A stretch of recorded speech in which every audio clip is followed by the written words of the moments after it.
Saya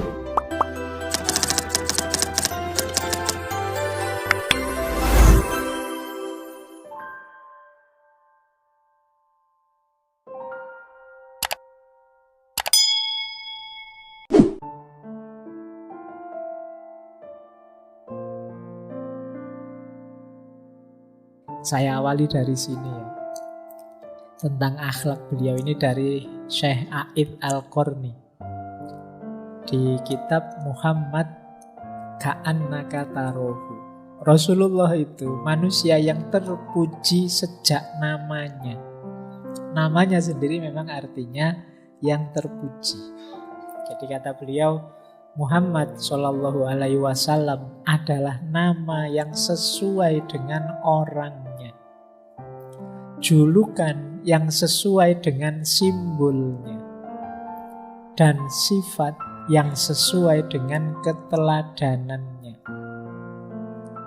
Dalam dirinya terhimpun semua hal terpuji, meraih semua kemuliaan, menguasai norma-norma kebaikan, tiada tandingan dalam keteladanannya, dan mempunyai keistimewaan dalam kepemimpinan. Ini kita awali dari nama. Ternyata sejak nama beliau itu memang sudah terpuji. Jadi antara bungkus dan isinya tidak selisih. Namanya Muhammad, orangnya terpuji. Mungkin di masjid ini malam hari ini yang hadir yang namanya Muhammad banyak. Semoga casing dan isinya sama ya. Ya amin lah ya. Jadi kan banyak yang casingnya Apple, isinya beda. Jadi kalian saya yakin namamu itu baik-baik semua. Orang tuamu memilihkan nama juga baik. Tinggal kamu buktikan bahwa bungkusmu tidak menipu. Nanti namanya Soleh, anaknya pencilaan, kurang ajar, nyebeli, tidak nyambung. Ya. Nanti namanya Latif, lemah lembut, tapi tiap hari meso. Tiap hari ngomong keras, tidak nyambung. Casing dan isi tidak cocok. Tapi kalau Rasulullah, bungkusnya sama isinya nyambung. Kelop sudah. Memang semacam memang oleh Allah skenario-nya dibikin seperti itu. Sejak beliau kecil, pas nama yang dipilih oleh kakek beliau ya Muhammad. Orangnya ya terpuji. Baik, kita lanjutkan. Nah, sebelum ke akhlak ya, saya pelan-pelan saja. Kalau ini ciri fisiknya, ada banyak kitab yang membahas fisiknya Rasulullah. Tapi ini kalimat di kitab ini menarik. Ini yang nulis Syekh Said bin Abdul Qadir dalam kitabnya, judulnya Al-Ayatul Bayyinat fi A'dha'ir Rasulillah min Mu'jizat. Jadi ini menarik, kitab ini isinya anggota tubuhnya Rasulullah itu bagian dari mukjizat. Karena memang luar biasa. Rasulullah itu sosoknya, kalau di banyak kitab disebut, kalau dekat dengan orang tinggi, beliau tidak kelihatan pendek. Kalau dekat dengan orang yang pendek, beliau tidak kelihatan terlalu tinggi. Nah itu, ini di situ dijelaskan di kitab itu. Ya bagian dari mukjizatnya Rasulullah. Ya kalau kita kan enggak, kalau saya ini dekat dengan orang tinggi, hilang. Jadi karena saya pendek, kalau dekat dengan orang pendek baru setara. Oke. Untungnya kalau hujan banyak petir saya selamat. Yang tinggi dulu yang kena. Ruginya kalau banjir. Kalau banjir kena duluan. Oke. Kalimatnya Syekh Said bin Abdul Qadir menarik. Allah menciptakan Muhammad dengan bola mata yang hitam, memancarkan keteduhan. Yang kalian garis bawahi keteduhannya. Jadi ya bola mata hitam itu indah, tapi indah yang teduh.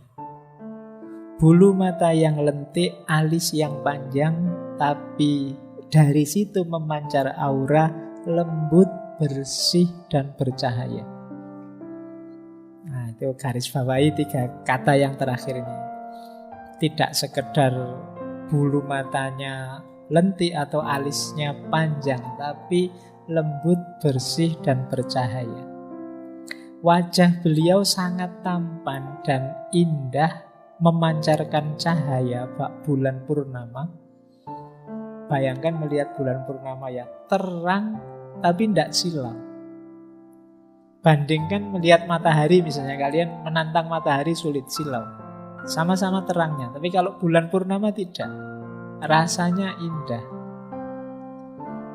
Jadi ya mungkin minggu depan lah, coba tanggal 14-15 itu waktu puncak-puncaknya rembulan. Coba kalian keluar melihat ke atas. Sekarang jarang ya yang punya kesadaran alam kalau waktu purnama keluar atau waktu puncak-puncaknya keindahan.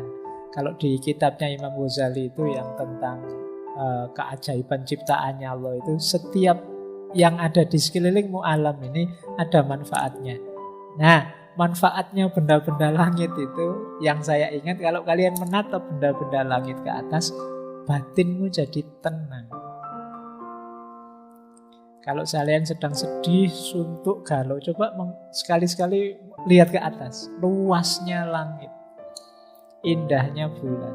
Oh, itu bisa melembutkan hati, bisa meneduhkan hati. Apalagi kalau pas lagi kangen kalian. Oh, itu bisa jadi sentimental. Nah, Rasulullah punya cahaya bak bulan purnama itu. Terang, memancar, tapi indah dilihat. Rambut yang ikal, hidung yang mancung, pipi yang putih bersih, bibir dan mulut yang indah, tidak terlalu tebal, tidak terlalu tipis, rangkaian gigi yang rapi, bersih.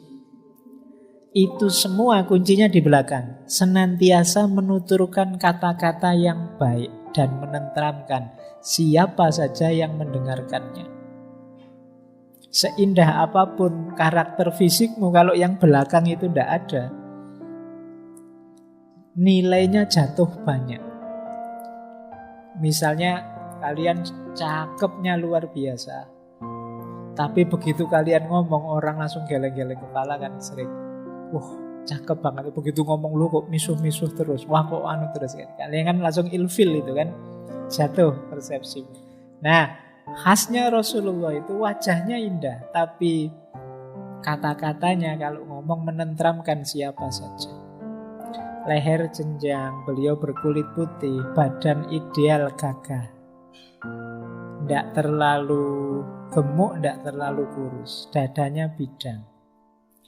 Lengan tangan beliau kekar, telapak tangan lebar, jemarinya panjang. Betis beliau kokoh, kuat, tegap, dan penuh semangat. Nah, yang terakhir ini bagian untuk menunjukkan beliau ya tegas dan penuh semangat dalam perjuangan.